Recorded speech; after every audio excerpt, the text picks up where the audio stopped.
繼續來看是桃園市淹水的情形啊，包括這個楊梅啊、中壢啊來看，這其實淹水嘛真嚴重。有鄉親烏多擺慢慢啊看過有幾台車進退兩難，因為水淹透了半個臉啊懸，那硬駛落去恐驚會過路。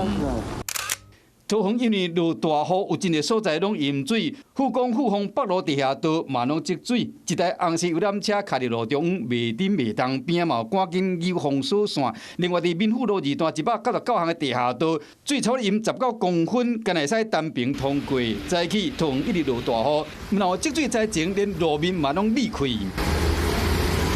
頭到5點外，桃園區的中景路一段甲經國路口因落大雨，造成路基鬆軟，路面煞必順，水淹過路面，範圍是愈來愈大，尤其是車駛過時更較嚴重。原因趕到現場，囥3角錐，當時佇路口指揮交通，車嘛慢慢啊駛。很危險，大家都很危險。我們騎旁邊的人要注意啊，自己要不要騎那麼快，都很危險吶。昨天半夜下雨下好大。民眾到半點啊加在無人受傷，因為代志發生的時間是上班的尖峰時間，相關單位趕緊請維修的廠商趕緊來現場鋪鐵幫。主要的原因看起來是因為路面有一些裂隙，然後水分造成進去了，然後這個可能路基有一些它沒有掏空，它可能有一些鬆軟啦。工作人員趕緊清理，大家經過時速度嘛放真慢，就驚講會發生危險。